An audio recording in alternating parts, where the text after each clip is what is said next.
up on. And if you wouldn't mind taking a moment to answer, let us know what brought you here today. If you're a creator, you're thinking about creating your own project, you thought this sounded interesting, just let us know. And we would love to hear from you. So let's get started. It's no more waiting. We're all here. So hi, I'm Hillary Fry. I am a creator in residence with the Newmark J+ program, and I'll be hosting our conversation today. This is the third event in our Journalism Creator Workshop series. And if you've been with us before, thank you so much for coming back to join us again. And if it's your first time, there are a couple more events coming down the pike here, and we'll be programming all year.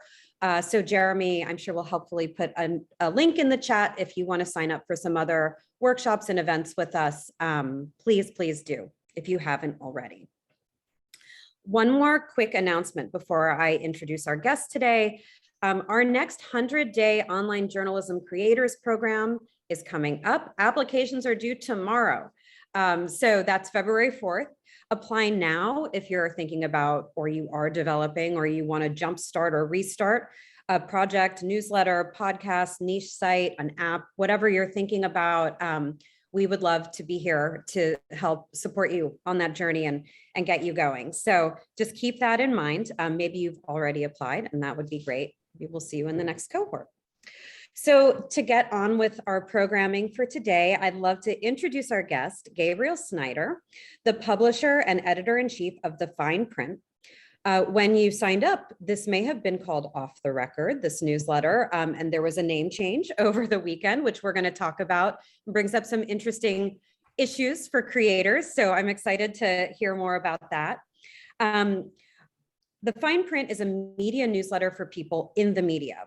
As Gabriel described in an early email, it's a chronicle of the personalities, politics, and power struggles inside the newsrooms and boardrooms of New York's vibrant media industry. Previously, Gabriel's been almost everywhere.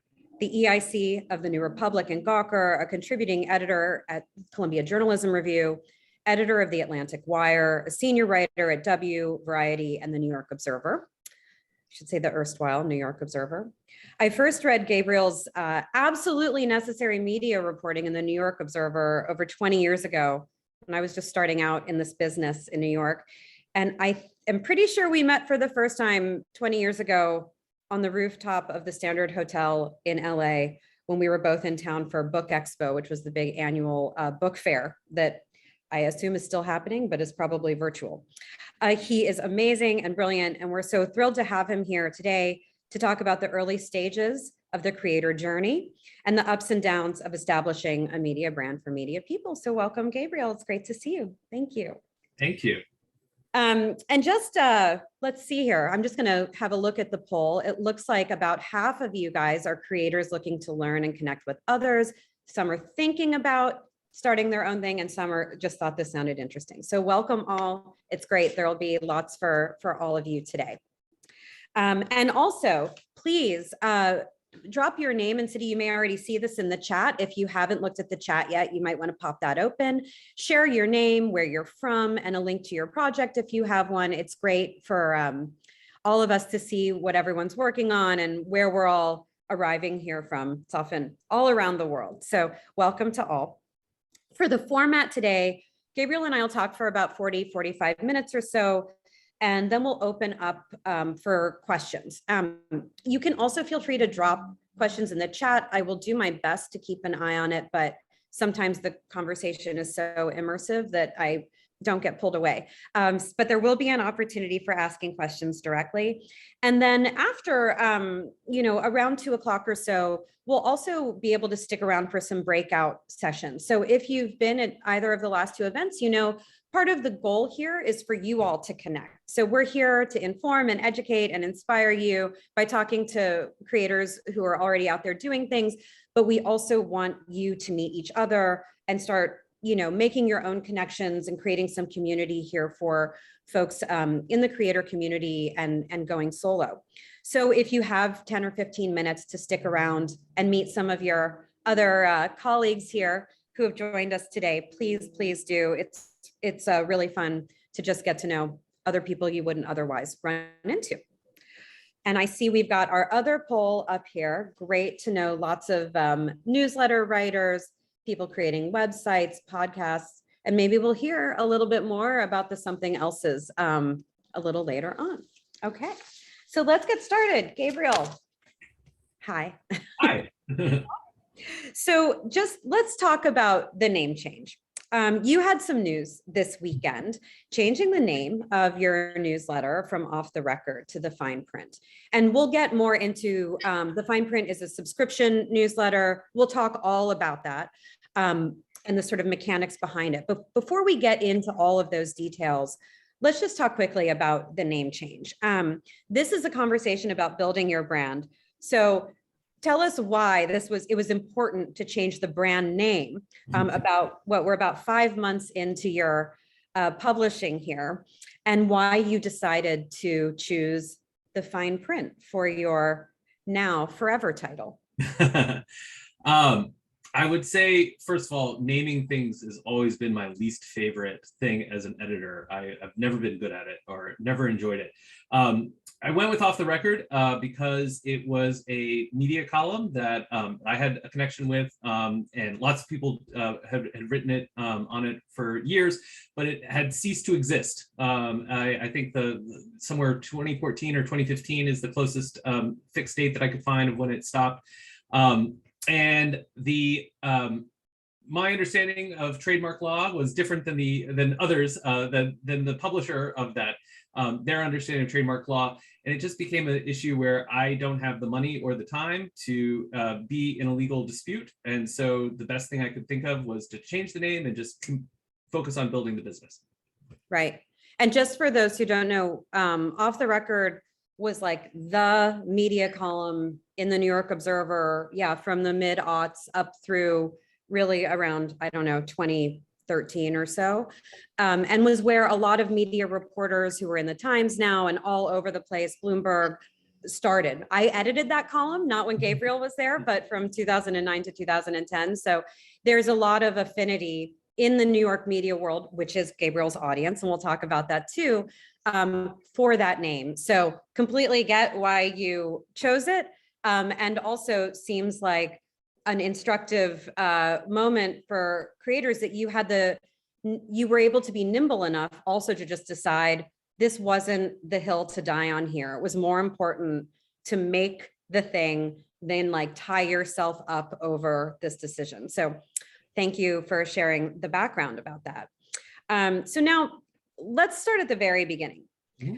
Even before I got an email from you on July 24th of last summer, asking me to become a charter member to the newsletter, which I did immediately. Thank you. Because I love media news and especially media gossip, and will absolutely pay for it. And want more about Jeff Zucker and CNN. Anyone, please share if you know anything. So I'd love to know what sort of led up to the moment of you sending out this first email that sort of announced your reason for existence. It had a lot of confidence. It really was, it was like clear that this was going to exist. You weren't fishing. So how did you get to that moment that you felt ready to go out without anything launched yet and ask for members and subscribers? Because it's a little different than some other models with newsletters where you sort of get going and then open up the paywall. So how did you decide to do this? I would say the lead up to that email last July was probably at least 4 years, maybe longer, more like 5 years. It was an idea that I'd been kind of working on in one way or the other for a while, and it really started in 2016 as sort of when I first remember it, and it was really because I just was very dissatisfied with the news I was getting. I was, a Twitter addict. Twitter was my news source, and what I noticed in that heated campaign was that it was kind of creating a monocrop news diet for me. There was 1 or 2 stories of the day, and everything else if it didn't trend, it just didn't matter. And it really, I thought back to my very first day in like around 1995 of going down to the computer lab in college and seeing the web for the first time. And I just had this experience where things were so much bigger. I was getting a portal into this giant world, and social media, or Twitter specifically for me, really was narrowing the focus. And so I started really thinking about, like, what is in my media diet? What's missing from my media diet? And it kind of sent me on this journey of, thinking about the things that I wanted to read about and cared about most. One was New York media gossip. It's something that I'd done professionally, but also just became a real consumer of. The other one was the Brooklyn Nets.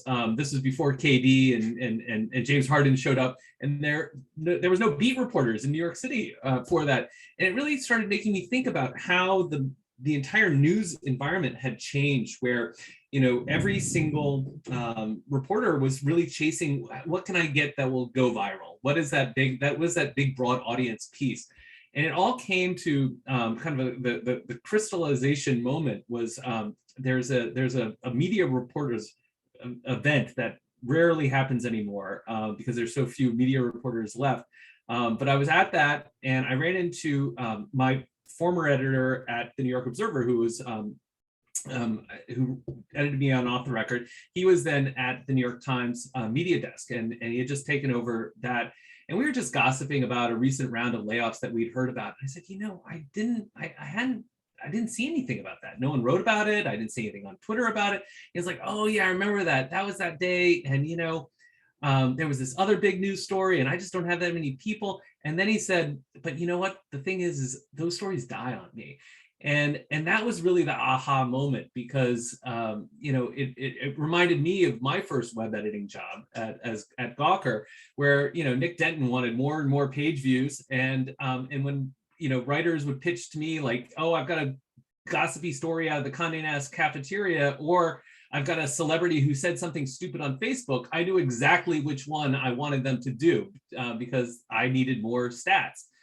And that really kind of, made me think that there was a real opportunity for, and I don't think it's just on media. I think there's a lot of beats where there used to be a lot of people serving a fairly niche audience with reported information that just aren't able to do that anymore because of all of the best practices that everyone has learned about how to, publish a news publication online and optimize for search engines and social media. Right. So there's a good nexus here of a business opportunity, right? There's a gap in the coverage and a point of passion for you. Because I think for creators, if you have to keep going, right? Because it's a challenging, you're on your own, you're putting yourself out there. That passion piece, when it comes together with the business opportunity, is kind of the super sweet spot. So you decide there's an opportunity here. What were the concrete steps that you took between the time you see the opportunity and you decide to create a brand in this space and go out with this first email for subscribers? Like you made some decisions, you decided not to do a Substack, you're doing this a different way. I don't know, maybe you made some mistakes along the way. Like what was that kind of like? Was it a sprint? How did it kind of feel to you? It was very slow. I think I spent years, mentioning it to people when I got together for drinks and whatnot. And it was sort of this thing where I kind of didn't know if I was going to do it or I wasn't going to do it. Some stuff just work-wise aligned for me. The pandemic kind of played a role. I had been building a bit of a consultancy, a media consultancy, and actually 2020 was fine, but I just had no new business. And I started out 2021 really thinking, I either got to go back into a sales cycle and build up this consultancy, or I've got this other thing that I've been talking, everyone's ear off. And I also realized I needed to choose one or the other, that that they weren't compatible. And also I needed to be able to just focus on one thing. And so, but the game plan that I'd kind of, first I actually remember talking to someone about this on the very first day. Like I called it the beginning of the end of the world. It was the early March when everything was falling apart, and I had breakfast that morning, and I was talking to someone, and they gave me the advice that a lot of people gave me, which was, all right, well, you should go out, put a deck together, and raise some money. And I think that was the first decision I made, is that I was not going to do that, because basically everyone I know who had gone through that process, it is a full-time job that takes 6 to 9 months at least. And it wasn't what I wanted to do. I wanted to get the product up and running. And so I started thinking about, all right, how do I do this without having someone give me a pool of money to play with? And my first idea was actually Kickstarter. I was thinking about running a Kickstarter to say, here's the idea, and sign up and do that. I soon realized, though, that Kickstarter there wasn't anything that it was going to do to help me. I think Kickstarter is really great if you have a product and you need to connect with all of the people in the world who want your particular gadget. The people that were going to subscribe to my publication, I knew them. I'd probably met them at the rooftop of the Standard 20 years ago. And so I realized that reach that Kickstarter could give me wasn't actually what I needed right now. And also they charge a pretty hefty fee. They keep, I think it's like 20% or something like that, of what you raise. And so I was like, you know what, I'm just going to go out and I'm going to send this email to people I know. I mean, it was my email address book that basically was my initial prospects. And how many people do you think were on that initial email? Do you have a sense? I know it was about 700. Okay. I at first I thought, oh, there's 3,000 people in my email address book, I'll spam them all. But then I looked through it and I realized, no, these aren't all people that are going to be it. So I went through it and I hand chose all of the people that I sent it to. Cool. And just because I know lots of folks are interested in starting newsletters who are here, what was your decision-making process on the platform you chose to use? I mean, just briefly. So I looked at Substack, I looked at Ghost, I looked at, I think those are those, and then what I'm using just MailChimp with WordPress and Pico. And I guess the main one, Substack, I had 3 reasons why I wasn't happy with them. The first one was there wasn't anything particular that it did that I could say that, oh, if you use Substack, you get this that you don't get somewhere else. The second one, and this was, I split this into 2 parts because I think at first it was just an immediate tactical thing. They don't give you much ability to customize their templates. Every Substack looks the same. And I had, if this is going to be my product, I wanted to be able to touch it and customize it. And I think that kind of segues into the second thing, which is more strategic, which is I think it's very difficult to build a brand on a platform that has a strong identity as Substack does. I mean, I kind of think this in terms of like YouTube, like people have built very successful businesses on YouTube, but I think it's very difficult to build a brand outside of YouTube that is so dependent on that. And I kind of have seen that with some of the brands that have used Substack. They kind of have these weird Frankensteins of, they have a WordPress instance that's running their content, and then they're using the Substack to kind of run their subscriptions program and whatnot. And I realized, that, and then the tools that were available, the Pico, WordPress, MailChimp, which has sort of become I've found a lot of other people are using it. It's it costs pretty much the same. Like, you've got to pay a lot of fees to Stripe and MailChimp and all of those folks, and same as what Substack charges.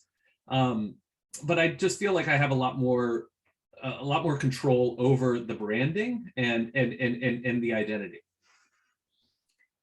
So before you launched, you announced that you would not be actually doing this totally alone. You wanted a team, which is also different than lots of individual creators, and a deliberate choice. Also, which I think goes to some of the core of the brand, which is really that it's reporting and not commentary. And you might want to talk about that a little bit later. But so why was it important to frame this as a sort of place for beat reporting on media, not put yourself at the center as the personality, but as the kind of founder? And then also, I'm sure people will be, it was clear in your fundraising email that the support was so you could bring on a team. It wasn't just going, for you and to support you. So if you could just unpack that a little bit, and then also share a little about, and also, of course, why this was important to the brand, right? That the brand is not just maybe identified with you, or how you were thinking about it, and also how these folks are compensated for what they're contributing to the newsletter.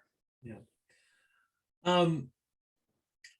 I want to be really clear here. I don't think there's a right wrong on this, but I think there's a very, in my mind, for a long time, there's been a very distinct version of in journalism, a split in journalism that is sort of a, a name brand personality and someone who kind of works behind the scenes and you really only know their byline. And this goes before before I started getting online, I was kind of aware of that. You had when I was coming up in the 90s, there were some people who wanted to be investigative reporters or be on the Air Force One and filing the pool reports, and there were some people that wanted to get have a column in a publication and get booked on TV shows and be sort of their personality. And I think that trend has really gotten more accelerated with the digital, like the rise of bloggers and different personalities on social media, and now the creator economy, which is about, I kind of view it as building a personal brand and then looking for various ways to monetize it. And there are lots and lots and lots of ways to effectively monetize that. I have no interest in being that kind of personality. I like being, I like being behind the scenes. I don't do too many of these kinds of talks, and because I don't feel like that's the brand that I want to build. And then stepping back, I think the editorial vision is that I really wanted to center reporting, and I think that most of the the Substack model, which kind of came up after I'd already started thinking about this, and I'm watching, we had a report just yesterday about this. It's really kind of those personalities. So it's a lot of commentary, it's a lot of opinion, it's a lot of people talking about the big stories of the day, seems to be what works. And that's been what's working online for building a personal brand for a while. I had an idea that if I can make information, which is what I kind of think of reporting as the real value of the product, then well, that is what I wanted to make the value of the product. But it also meant that, I probably didn't need to find, to raise the money to go get someone who was a big name already in the, like a Felix Salmon or someone who would talk about, and that would, I like Felix and I like reading that kind of thing, but that just wasn't what I was out to build. And so, the money that I got from you and other charter subscribers was basically to, hire to put 2 reporters on full time. And the reason I did that, I wanted them on full time, is I've never had good luck with the freelance model in web publishing. There's this weird uncanny valley where the amount of money that you can pay per piece is both insultingly low to the writer and also way too expensive for the publication. And then the amount of time it takes to get an assignment done together makes everyone just say, I want to walk away from this. So I kind of thought, okay, the best model for the publication that I want to do is going to be having people who I can pay a full-time salary and will give me their most of their work time. Amazing. So with the initial fundraising, you were able to bring on 2 people, one of whom was poached by Business Insider recently. She was excellent, Julia Black. And now you have new contributor. So between July of last year and mid-September, when you launched, you're getting ready, you're setting up your first newsletter, which we'll talk about in a minute, which came out on September 16th. How out of the gate were you looking to grow awareness of, we'll say, the brand, the newsletter, the product. Mhm. You know, were you thinking about leveraging social? Were you thinking about a sort of quiet launch? Like, how did you initially think about raising awareness of the brand? Press coverage, you and I didn't even talk about this before, but it was something Judd Legum talked about last week that was really interesting, was using, he's a journalist, he has connections, calling Wired, the Times, et cetera, you know, when he was launching, to let people know. And then, you know, when there are big scoops and things like that, that he's covering, sort of using his own network to keep growing awareness of the product. So what were you thinking before launch? And, you know, what are you thinking now too, I guess?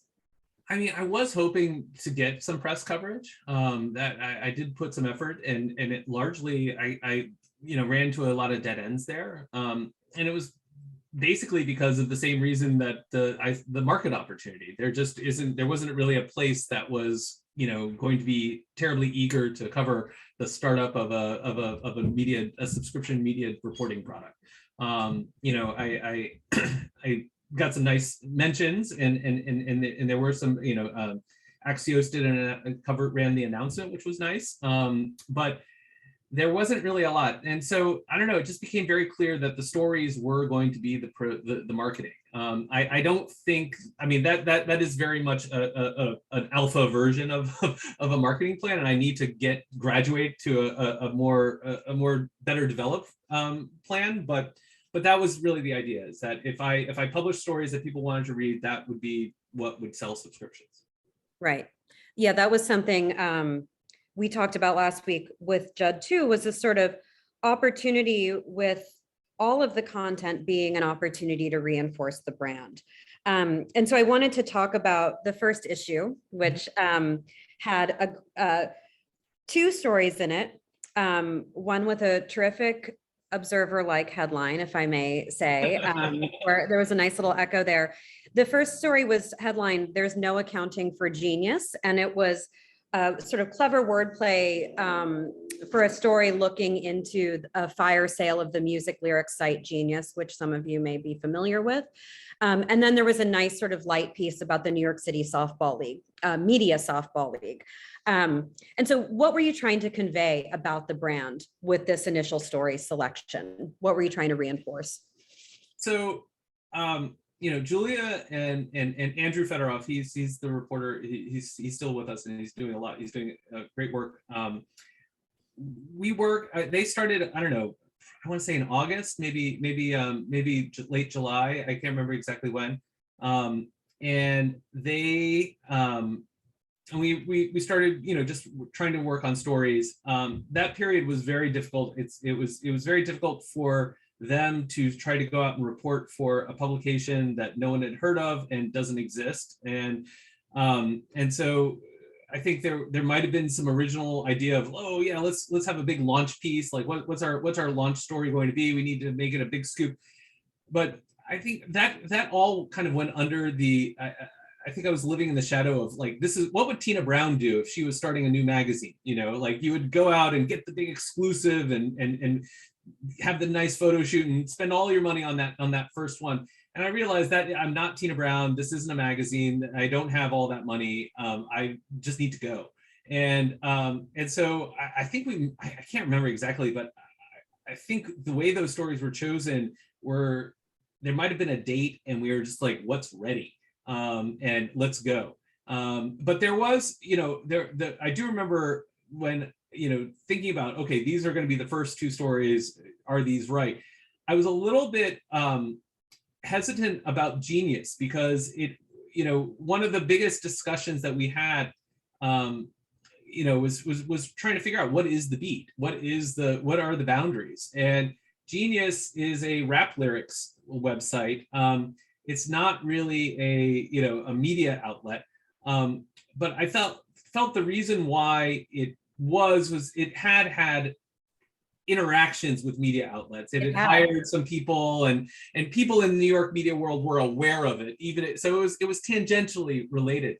But then the real reason that I wanted to go with that is because that was a story Julia did, and she had the goods. it was based on the legal papers that had been sent out to all of the shareholders, the employee shareholders, and about how they were basically getting screwed out of the value of their equity. And I felt like that was the message I wanted to tell people about what this publication was, is that we are a publication that has sources and has reporting, and it's solid, and this is not your thin rule kind of place. The reason I wanted the softball story in there is, and I've been kind of trying to do like, what would a local news editor do? And really start thinking about like coverage in those terms. And the Media Softball League has been around forever. And I think it's everyone writes a story about everyone's house. No one has covered it for a while though. And so I think they had just wrapped up, and Andrew went out and took some nice photos and did a fun interview with it. And I felt like that was again sort of the message there was we are a community. We're looking at the media community and thinking about it in terms of not just sort of the commentary about what's published in the media, but really about what do people do there. One of the things I really want to do, I haven't been able to get off the ground, is I want to have a social column. Like I want to have like a column about marriages and new houses and all of the stuff. Yeah. and it just sort of the stuff of life and again sort of not a page 6, but more like a small town society column. Yeah. Well, one thing that we talked about when we were discussing having this conversation that I found really interesting, so would love to have you share with the group, was beyond this like sort of 700-person email list you had, looking more broadly at the opportunity for your audience. So when we talked, you had mentioned looking at the Bureau of Labor statistics and sort of thinking about how big the audience could be and what percentage of that could be yours. And could you just unpack that a little? Because I think as we creators are looking to define what the market opportunity is, this was an interesting approach. Yeah. Well, so I guess going back even before I started, thinking about how I'm going to raise money and whatnot, the business plan that kind of took shape in my mind, and it was that there had been some changes in the media world that made thinking about why all this beat reporting was disappearing, that news organizations were deprioritizing beat reporting. And I started thinking like, well, what would it cost to actually stand up? What is that embryonic, necessary editorial infrastructure to cover a beat? And basically, I came up with, you need a reporter, you need an editor, you need a publisher, and the other thing I always had is I want fact checking. So those are sort of the four roles that I wanted, and or saw as crucial. And so I just put some numbers on it and figured out like what does that look like for a year's worth of costs. And then I kind of backed into sort of, all right, well, how big of an audience do you need to support those costs? And it depends on how much you charge and all of these. This is all fuzzy math, but I came up with probably about 2,000 or so. And so then my next thing was, well, how many people are there in this audience? Like how many are there? And so I went to the Bureau of Labor Statistics, and they have a little occupation breakdown for the New York City metro area. It's very fine. You kind of have to take some categories and mash them together with parts of other categories and whatnot. So I don't want to claim this is overly precise, but I did that, and I came up with, my estimate is there's probably 30 to 40,000 people that the Bureau of Labor Statistics say have jobs in the industry that I want to cover. And so that became the target of, I want to get 10% of them to subscribe. And if I can, that keeps the cost structure that I've put in place running. And you see that you're moving in that direction. Yeah. You're optimistic. Yeah.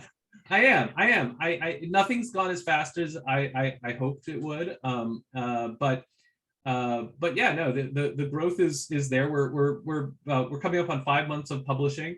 And yeah, I'm glued to my Stripe graphs and my number of paying subscribers and monthly recurring revenue and whatnot. And so far, those are pointing up and to the right.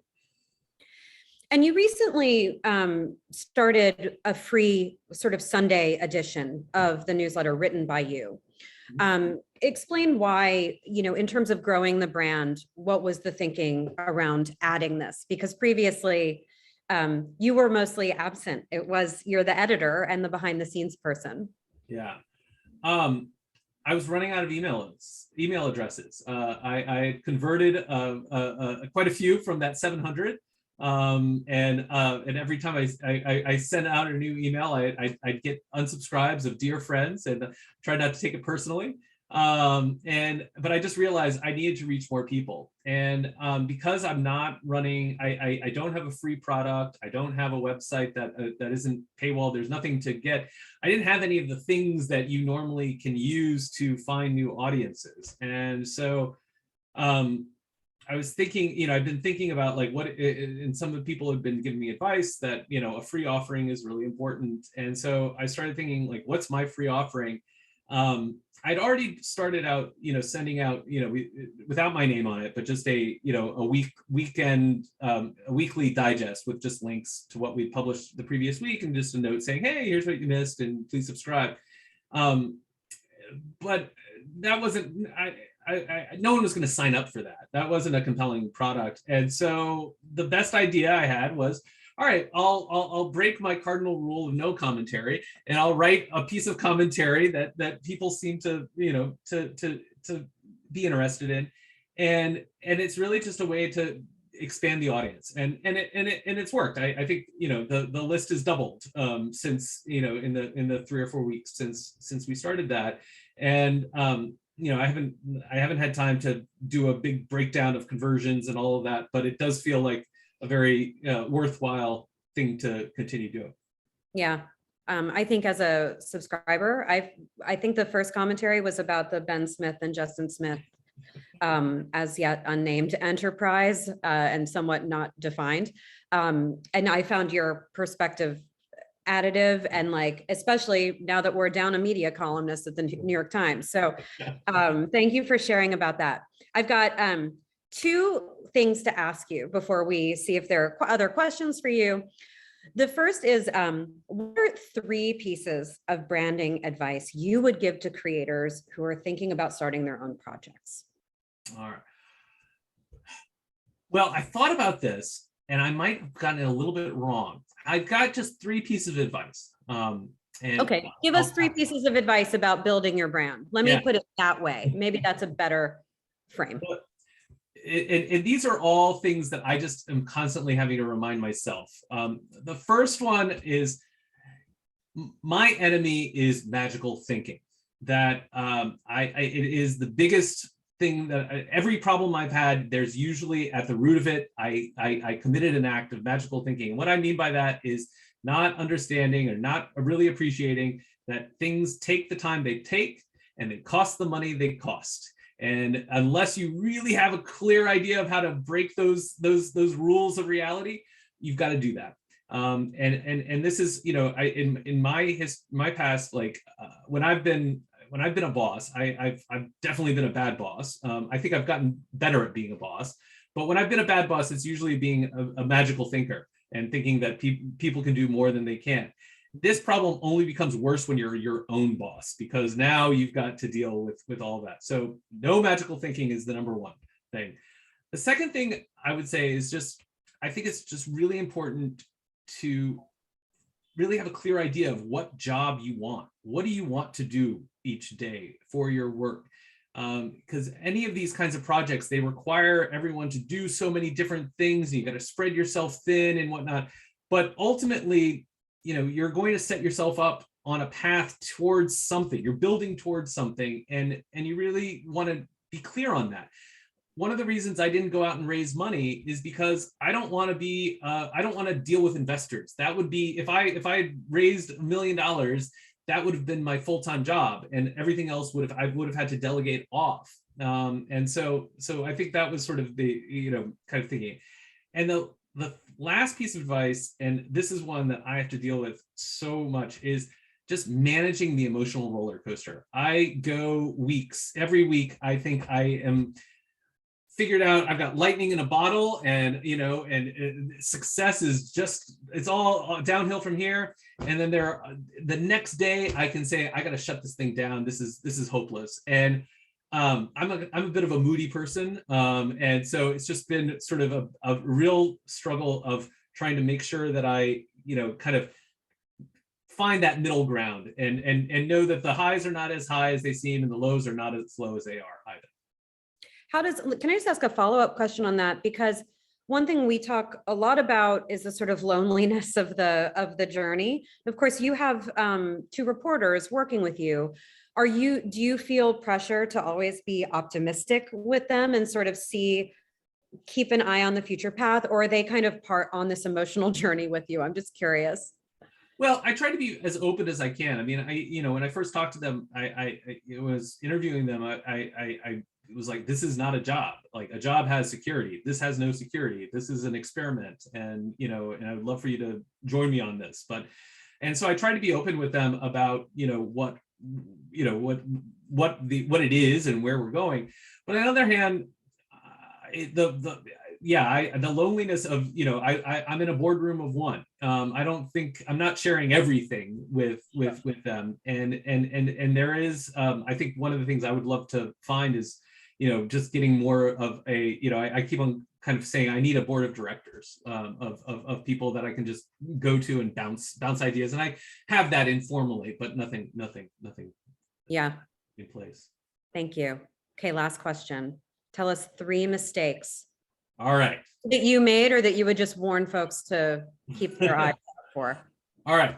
So I think I mentioned the first one before, and it has been just one of the clearest mistakes. I thought everything was going to be front loaded, and I think it was because for a variety of reasons. I think some people I had seen do these kinds of projects that they had posted their graphs of their fundraising and their subscription, and they always got a ton their first week, and then it kind of trailed into a long tail.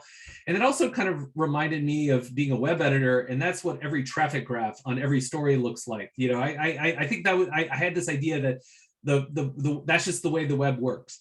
This works completely different. It is a slow grind, and the numbers are just, it's been a lot of fun dealing with, thinking in tens and hundreds and thousands of people rather than in millions of uniques. But it has been a big reset in just understanding that this is going to take a little while to get where it needs to go.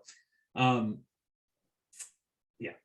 second one, this is a very granular one that it caused me so many problems, was if you ever are putting out a mass email on a MailChimp or anything like that, never, ever, ever use your own email as the from list. I did that on the first one of the early ones I sent out, thinking, oh, it'd be so great if people can just reply and get back to me.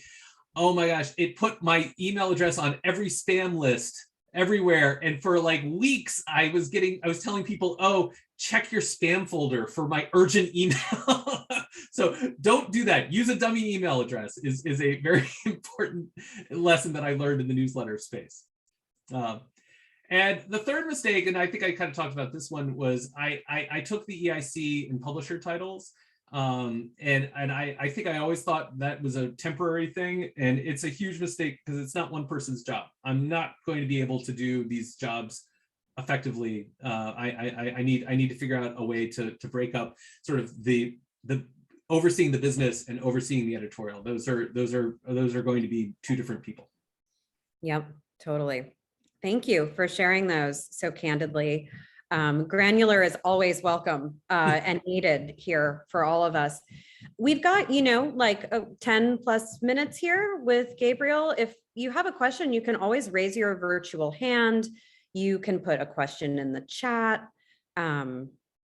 while we're waiting to see if a question comes in. Is there any sort of anything you want to preview that's coming up, or give us a little hint at that might be coming down the pike, or, you know, what you're kind of, what's the next thing on your agenda for the fine print? Well, we've kind of were talking about this. I'm a little bit out of ideas at the moment. Not that I'm out of ideas. I'm out of sort of figuring out what the next thing is going to be. I do think I'm probably going to have to go raise money because pretty much all of the things that I have thought would be the best next thing to do are going to require some investment.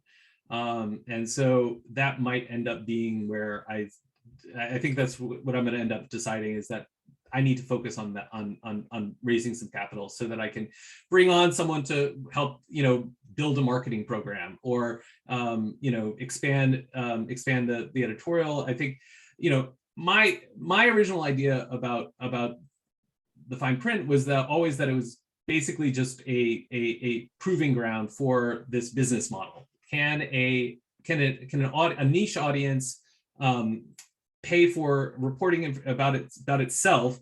Can that sustain the editorial operation? Right. That's the engine that I wanted to do, and I want to, if it works in this New York media instance, I want to start 5 or 50 more, and that was sort of always the pie in the sky idea from it, and I keep on coming up with, sort of, how do I expand that? Like, you mentioned Jeff Zucker and that news. We haven't covered TV, and that's been mainly because I've been trying to stay super relevant to the more sort of text-based media audience, and and so I don't want to branch out and get too thinly spread. But then that's made questions of, oh, maybe I need to hire someone who can just be focused on, say, a TV reporter. Right. Yeah, well, once you have the money, then there are decisions to be made about how it gets invested, right? I think too, right, when you're starting out, like we've talked about, you need to sort of boot camp yourself in some marketing and some branding and editorial, but these are not all areas of our expertise. So I think farther down the line in this event series, one thing we'd love to talk about more too is how you decide when to bring in other people with different expertise or leverage your community. Because to your point about marketing, I mean, we're here talking about it, but yeah, you're going to run into a wall because it's not your expertise as an editor. I think the content is the marketing, to your point right now, until further notice. But we're so excited to have you here today, and thank you so much for sharing. Jeremy, I don't see any questions, so I'm wondering, maybe we should go right to some breakouts if folks are interested in connecting with each other. We will say adieu to Gabriel and good luck with everything. And everybody, remember, we've got 2 more workshops in this series over the next couple weeks. Sign up if you haven't. And also keep in mind the deadline is tomorrow to join the creator journey or apply for the 100-day journey here with us at CUNY. And we will look forward to seeing everyone next time. So thank you. Great to see you. Thank Bye. you. A lot of fun. Bye.